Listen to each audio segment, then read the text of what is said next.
Hello everyone, welcome to my channel Raghav Vudda. Today we will do the Count to Sleepers, Chapter 9 Bholi, English Class 10, Footprints Without Feet.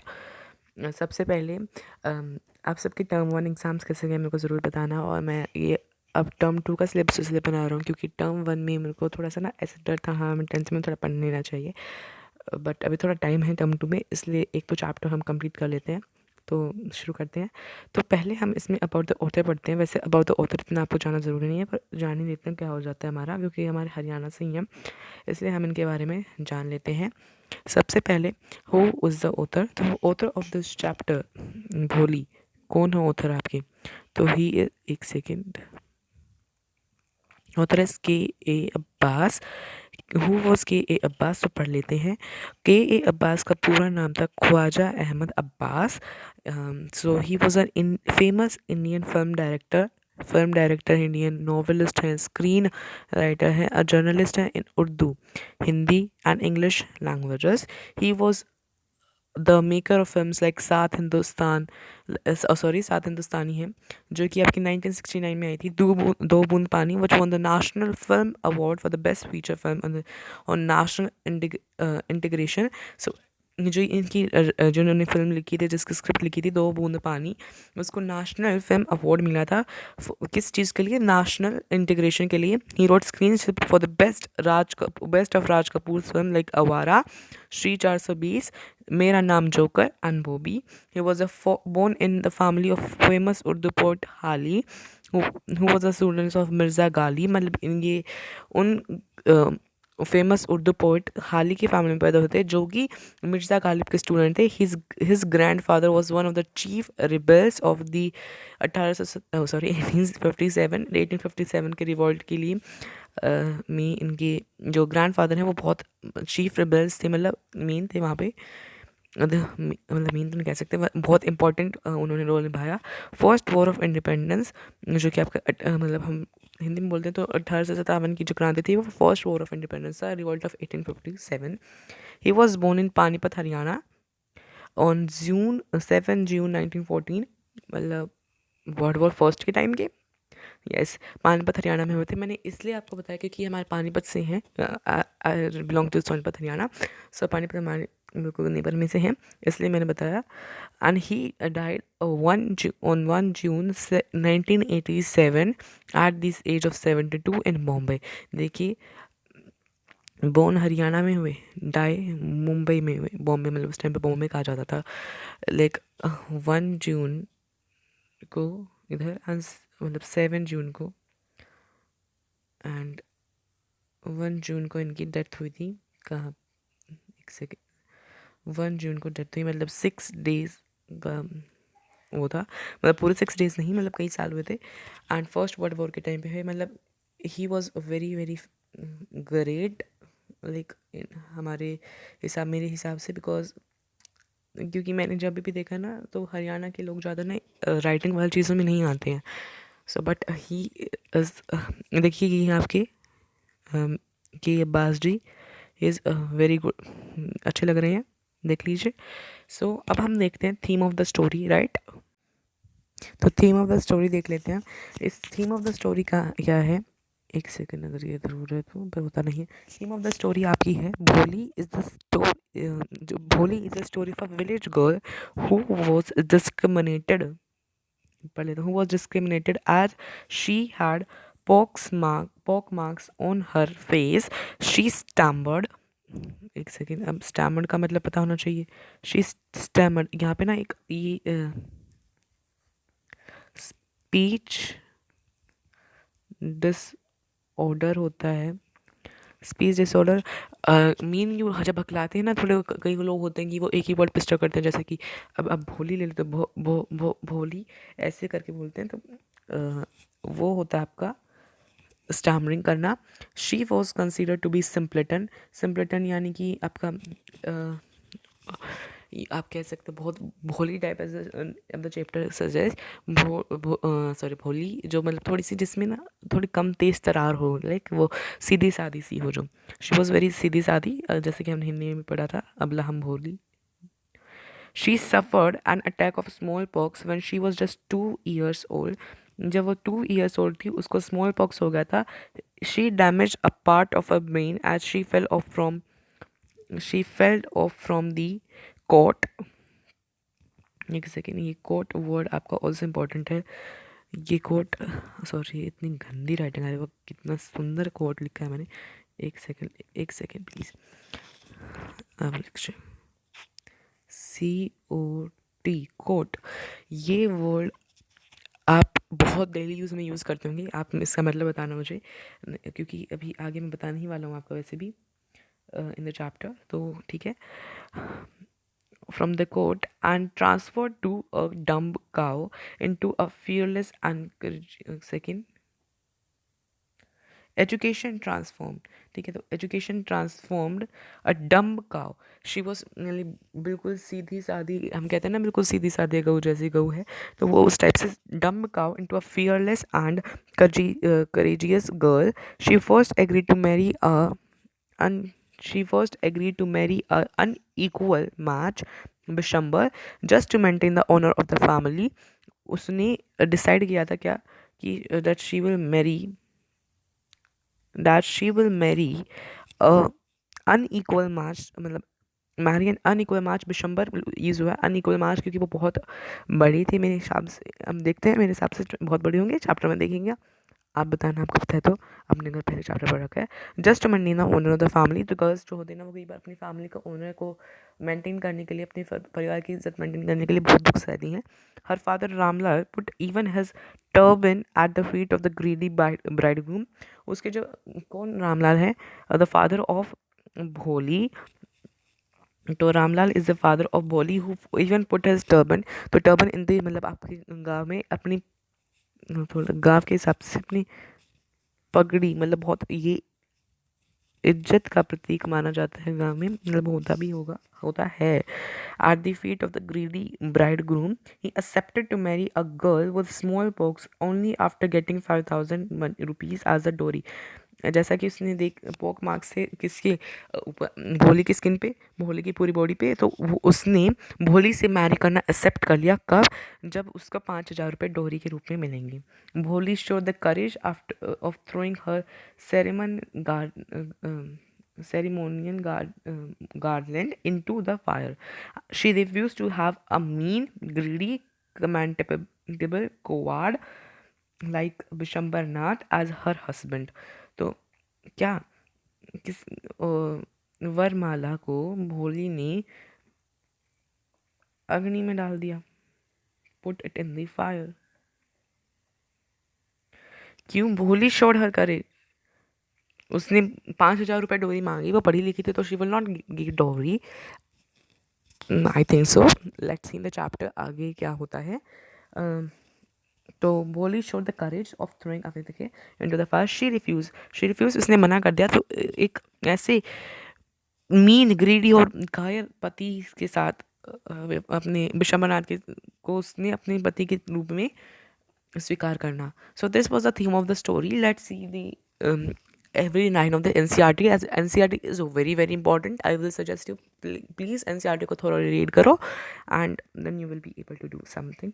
So let's do the NCRT first page now. Now this is the first page of the NCERT.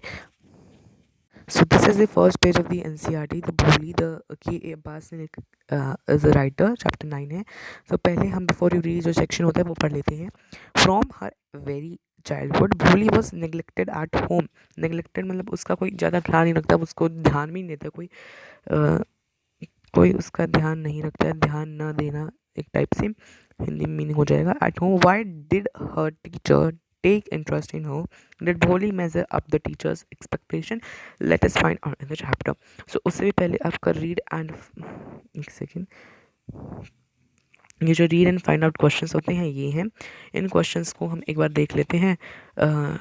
In questions को देखेंगे कब देखेंगे, जब हम ये वाला first part है उसको पढ़ने के बाद फर्स्ट पार्ट करेंगे. Then we will do the read and find out questions. And in this chapter we should do the half of the chapter. So let's start फटाफट से.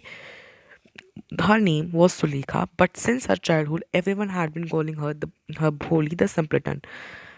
उसका किसका real name was Sulekha. We should know that her real name was Sulekha, underline this. ठीक है, इसको आप underline कर सकते हैं, इसको आप एक जगह रख सकते हैं, that yes her name was Sulekha. But everyone was calling, but since her childhood, everyone had been calling her Bholi the simpleton. You can use, sorry, sorry, Bholi the simpleton सब उसको कहते थे, जैसे कि मैंने बताया. She was the fourth daughter of numberdar आपके नंबरदार थे जो numberdar Ramlal. When she was 10 months old, when she was 10 months old, she had fallen off the court. मैंने आपको बताया था कैनवस बेड, मतलब जिस टाइप से आप कह सकते हैं पलंग या खाट आप कह सकते हैं, चारपाई, उस टाइप से उस पे से वो गिर गई थी. उस ऑन हर हेड का मतलब सिर के बल गिर गई थी वो. Perhaps it had damage some part of her brain. Perhaps यानी कि शायद इससे उसका डैमेज हो गया था कुछ part of the brain. It was not sure that if she had damage her brain or not. It was expected that she had damaged some part of her brain. That was why she remained a backward child and came to be known as Bholi the simpleton. इस कारण से वो backward child रह गई थी. Backward child मतलब जो तेज, like जो है ना, एक सेकेंड, जो तेज ना हो, मैंने जैसे कि आपको बताया था चालाक ना हो. शी वॉज ना भोली टाइप, जैसे कि चैप्टर का नाम भी है, भोली थी वो बहुत ज़्यादा. At the time of the birth, she was very fair and pretty. जब वो पैदा हुई थी, जब she was very fair and pretty. But when she was 2 years old, अब एक और आपका इंसिडेंट आता है. 2 years old, when she was 2 years old, but grammatically it should be 2 year old. No, S is not needed there. She had an attack of smallpox. उसको smallpox का attack हो गया था. Only the eyes were saved. उसकी eyes ही बची, सही सलामत बची थी. And but the entire body was permanently disfigured by the deep black pox. जो बाकी disfigured हो गई थी, सब पूरे पे black, आपके deep black pox पूरे उसके शरीर पर हो गए थे. pock marks, black deep black pock marks. Little Sulekha could not speak till she was 5. जब तक वो 5 साल की थी, जब तक वो नहीं बोल पाई थी. और जब उसने at last she learn to speak, she stammered. जब उसने बोलना सीख लिया तभी वो स्टैमर करती थी. She fumble the words. It was a speech disorder. The other children often made fun of her and mimicked her. As a result, she talked very little. ऐसे जब कोई बच्चा आपके क्लास में भी, आप कोई आपने देखा, आपका दोस्त फ्रेंड वगैरह हो, वो फंबल करता है या मतलब स्टैमर करता है, तो आप उसका मजाक उड़ाते हैं, आप उसकी तरह उसको मिमिक करते हैं, आप उसको डिस्करेज करते हैं, डीमोटिवेट करते हैं. जिस कारण से भोली के साथ भी ऐसा ही हुआ भोली के साथ. As a result she talked very little. As a result वो बहुत ना कम बोलती थी. She do not speak a lot. Ramlal had 7 children. Ramlal के 7 चिल्ड्रन थे, आपको याद रखना है. रामलाल के 7 चिल्ड्रन थे. 3 बॉयज एंड 4 डॉटर्स. ठीक है, 4 बॉयज, 3 बॉयज थे एंड 4 लड़कियां थी. दिया हुआ है. And the youngest of them was भोली. भोली उनमें सबसे यंगेस्ट थी. भोली was the youngest one. It was a prosperous farmer's household. It was a prosperous farmer's household, and there was plenty to eat and drink. All the children except Bholi were healthy and strong. सारे जो बाकी बच्चे थे वो healthy and strong थे, except दिया हुआ भोली. Exceptional chemistry बना दी यहाँ पे भैया आपने. These sons had been sent to the city to study in okay study in schools and later in colleges. उनको colleges में and आपको colleges and schools में मिल जाएगा किसको, boys को. Only दिया हुआ है. Very very great message here. Discrimination.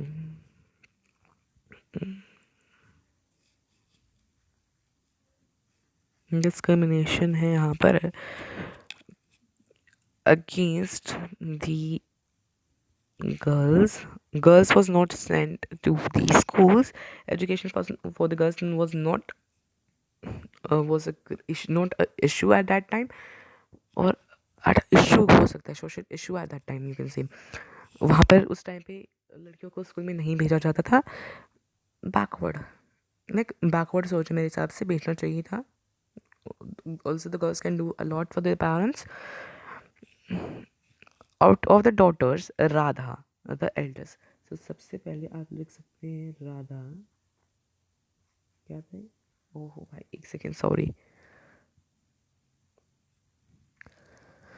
Radha, she was married. Second was, अब आगे पढ़ तो, eldest has already been married. Second daughter was Mangala. Mangala was the second daughter जिसकी मंगनी हो रखी थी। Marriage was settle, also has been settle. Third was Champa. एक बार मंगला की शादी हो जाए जब इसकी सोचेंगे। फोर्थ वॉज भोली। भोली अभी बहुत छोटी थी। सो क्या दिया हुआ है? चंपा। Ramlal would think of the third Champa after the marriage of the her daughter Mangla. So they were good looking, healthy girls. Was not difficult to find bridegrooms. Bridegrooms, दूल्हा या वर या उनके लिए पति ढूंढना इतना मुश्किल नहीं था. But Ramlal was worried about Bholi as she had neither good looks no intelligence. बताया गया she was not healthy and strong, और इंटेलिजेंस भी नहीं थी उसमें. She was dumb you can say, but you should not say that. It was not her fault. उसने तो ये नहीं सोचा कि हाँ मैं डम होंगी, बट उसके साथ इंसिडेंट हो गया, एक्सीडेंट हुए जो उसके साथ, उस वजह से वो थोड़ी ना सही भोली हुई. So let's turn over to the next page. So students, now we are on the next page. So इस पेज पे आपकी पिक्चर दे रखी है. यहाँ पर आप देख सकते हैं, यहाँ पे आपके रामलाल बैठे हैं, यहाँ पे रामलाल की मदर बैठी है. ये भोली है, देखिए कितनी कॉर्नर में साइड से होके बैठी है. You are not sure about, I'm not sure about this. Maybe she is Champa. Maybe. Now Bholi was 7 years old. Okay, now this is Champa. Bholi was 7 years old when Mangla was married. The same year, a primary school for girls was opened in their village. The Tehsildar Sahib came to perform its opening ceremony. He said to Ramlal, as a revenue official, you are the representative of the government and government in the village, and so you must set an example to the villagers. You must send your daughters to school. That night, when Ramlal consulted his wife, she cried, are you crazy? If girls go to school, who will marry them? But Ramlal had not the courage to disobey the Tehsildar. At last, his wife said, I'll tell you what to do. Send Bholi to school. As it is there is little chance of getting her married with her ugly face and lack of sense. Let the teacher at the school worry about her. तो क्या बताया जा रहा है इसमें कि जो भोली है वो जब 7 साल की थी, जब भोली वॉज 7 year old girl. एक सेकेंड प्लीज वेट. When भोली was 7 years old girl, she was, तो जब भोली 7 साल की थी, जब मंगला की शादी हो गई थी, उसी साल जो था ना एक प्राइमरी स्कूल बनाया गया था गर्ल्स के लिए इन देयर विलेज. जो तहसीलदार का साहिब थे, tehsildar a government official, he let's एक सेकेंड. हाँ, tehsildar is a government official. Wait please wait. Tilsidar is a tax official, as also the Ramlal is the Nambardar. So a kind Tehsildar is a kind of a kind. Tehsildar is a boss of Ramlal, you can say. Not really a boss, but yes, you can say he's high at the higher position of than him, Ramlal. As the revenue official, you are the representative of the government in the village. तहसीलदार कहते हैं कि आप एक क्या है, revenue official है, इसलिए आप गांव में रिप्रेजेंटेटिव है गवर्नमेंट की. आपको यू मस्ट, तुम्हें एक एग्जाम्पल सेट करना ही चाहिए विलेजर्स की. You must send your daughters to school. आप तेरे को अपनी, मतलब आपको अपनी बेटियों को स्कूल भेजना ही चाहिए. That night, when Ramlal consulted his wife, she cried, "Are you crazy? If girls go to school, who will marry them?" उस रात जब वो कंसल्ट करते अपनी वाइफ से, यहाँ पे आप देख भी सकते हैं, रात नहीं हुई है पीछे, पर हुई है रात, आप समझ लीजिए. क्या आप क्रेजी हैं? क्या तुम क्रेजी हो रहे हो? तो तुम्हें पता नहीं गर्ल्स अगर स्कूल जाए तो उनको कौन मैरी करेगा? कितना बड़ा मतलब जंजाल है भाई. यहाँ पर ये जो आंटी जी हैं, भोली के मदर हैं, यहाँ पर उनकी narrow mindedness and same discrimination against girls दिखाई जा रही है इन लाइनों से। आप अगर character sketch of Bholi's mother आता है तो you can use this point, the she was narrow minded and वक्त कवर वगैरह, but Ramlal has not the courage to disobey the tehsildar. Obvious सी बात है, अगर हम उसको मना करेंगे तो तहसीलदार साहब जो नाराज हो जाएंगे बोलो रामलाल से। At last his wife said, उसकी थोड़ा सोचने के बाद वो ट्रिक लगाती है, कहती है मैं बता दूँ तुम्हें क्या करना है, तुम भोली को स्कूल भेजो, as it is a little chance of getting married with her ugly face and lack of intelligence or sense. Let the teacher at the school worry about her। क्या कहती है कि तुम भोली को स्कूल भेजो, इसकी कुछ तो चांसेस भूंदी से मतलब बोलना नहीं चाहिए, इस गंदी शक्ल वाली लड़की की मैरिज होने के लिए, लैक जिसके पास लैक ऑफ सेंस भी है, अगली फेस भी है, नो वही good looks and non intelligence, had neither good looks और intelligence non intelligence. Let the school worry about her. भाई स्कूल के टीचर क्यों वरी करेंगे, होगा, देखते हैं आगे कुछ तो होगा ही। So now let us do read and find out question given on the page number 54। Let us do that. Now let us do the question number 1. Why is Bholi's father worried about him? So आप लिख सकते हैं Bholi's father was really worried about him। भोली पहली line तो यूं लिख सकते हैं आप, all our children अब सब भोली are healthy and strong। ये लाइन भी आप सेकेंड लाइन में लिख सकते हैं। एंड ये ब्राइड ग्रूम वगैरह लिखने की आपको कोई ज़रूरत नहीं है। सो आप लिख सकते हैं Bholi was in a really pathetic condition, she had black pock marks all over her body, she had neither good looks nor intelligence, no one would marry this girl. So आप बीच में से ये जो है ना ये इतना काट सकते हैं आप, ताकि आपका आंसर ना थोड़ा सही हो जाए। अगर थोड़ा बड़ा आता है तो आप ये लिख सकते हैं, बट 2 मार्क्स का आता है तो दिस इज इनफ। ठीक है, now let us do this second question. Now let us do the second question. तो second question में दे रखा है for what unusual reason Bholi is sent to school।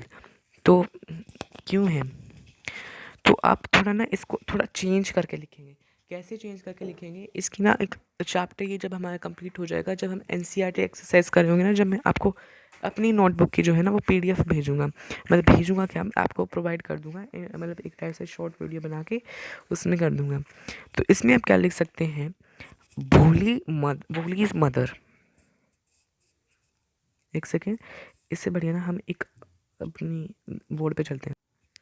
इसमें आप क्या लिख सकते हैं, क्या एक से, हाँ ठीक है,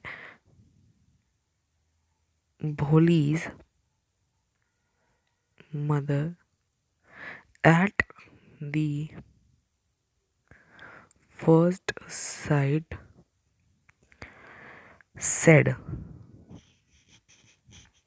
फर्स्ट इसमें डायरेक्ट स्पीच यूज करेंगे, आर यू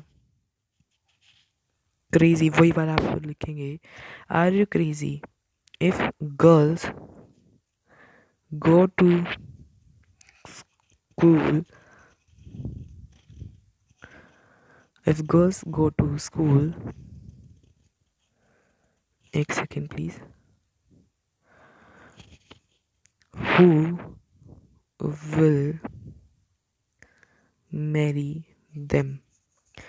ठीक है, वो नैरो माइंडनेस, अब मैंने आपको बताया था, इससे आप कर सकते हैं this implies that this shows, ऐसे करके लिख सकते हैं आप, वो narrow mindedness, discrimination against girls. ठीक है, but then she came to a trick. अब इसमें ट्रिक क्या है, she thought that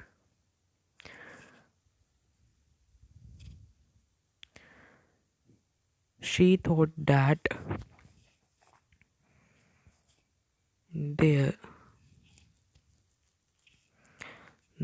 was a little chance of her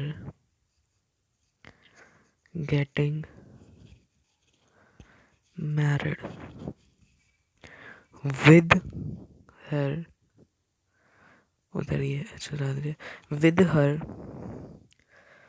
ugly face and lack of sense, तो इससे करके आप लिख सकते हैं सो दैट दिस, वो वाला क्वेश्चन से में से कॉपी करके फिर लिख दीजिए। ठीक है, तो this was a very easy question. ये लिख सकते हैं आप, इधर से स्टार्ट है आपका। Molly's mother at the first sight said, "Are you crazy? If girls go to school, who will marry them?" This shows, this implies her narrow-mindedness and discrimination against girls. But then she came to a trick. She thought that there was a little chance of her getting married with her ugly face and lack of sense. That is why. So for this unusual event, she was sent to the school. So thank you for watching this video. I'm really really grateful to all you guys for giving your precious time to me. जल्दी से subscribe कर दो, like कर देना, comment करके बताना अगली video कितनी जल्दी आनी चाहिए। ठीक है, सो गुड बाय।